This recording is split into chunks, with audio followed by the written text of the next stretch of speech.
আজকে তোমাদের চাঁদপুর এসে বলতে ইচ্ছে করছে যে নামের বড়াই করো তোমরা, নাম দিয়ে সব হয়, নামের মাঝে পাবে চাঁদপুরের পরিচয়। চাঁদপুরের মধ্যে নামের মধ্যে একটা ভাবসাব আছে, জানো কিনা? চাঁদ, চাঁদকে বলা হয় সিম্বল অফ বিউটি, সৌন্দর্যের প্রতীক। এবং সৌন্দর্যের প্রতীক বলেই চাঁদকে জেন্ডার, আমরা যে ইংরেজি জেন্ডার পড়ি সেখানে ম্যাসকুলিন জেন্ডার বলে না, ফেমিনিন জেন্ডার বলে। আর সূর্য হচ্ছে ম্যাসকুলিন জেন্ডার, আর চাঁদ হচ্ছে ফেমিনিন জেন্ডার, মানে নারীবাচক শব্দ। একটু সৌন্দর্য ভাবসাব আছে, যাদের মন একটু নরম নরম, নাকি? হ্যাঁ, তো সুতরাং তোমরা চাঁদপুর শুধুমাত্র যে নরম নরম না, সৌন্দর্য না, তারা সবসময় সত্য এবং সৌন্দর্যের পক্ষে থাকে। কি বলো?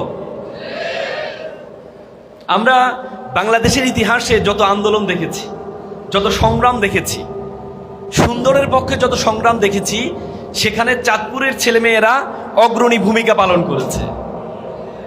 ব্রিটিশ বিরোধী আন্দোলনে নুরুজ্জামান একজন ব্রিটিশ বিরোধী সৈনিক ছিলেন, চাঁদপুরের সন্তান।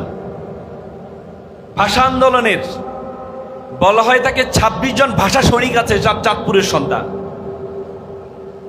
৭১ সালের যে স্বাধীনতার যুদ্ধ, সেই স্বাধীনতার যুদ্ধে চাঁদপুরের ছেলেমেয়েরা প্রথম ৭ এপ্রিল চাঁদপুরে বিমান হামলা করেছিল পাকিস্তান হানাদার বাহিনী, এ চাঁদপুরে। এবং বাংলাদেশ স্বাধীন হওয়ার আগে ৮ ডিসেম্বর স্বাধীনতা বিজয় দিবস হওয়ার ৮ দিন আগেই স্বাধীনতা অর্জন করেছে চাঁদপুর শহর। বুঝতে পেরেছ? সুতরাং এবং এবারে জুলাই আন্দোলন যেটি হয়েছে, জুলাই যে বিপ্লব হয়েছে, সে বিপ্লবে ৩১ জন জীবন দিয়েছে চাঁদপুরের সন্তান।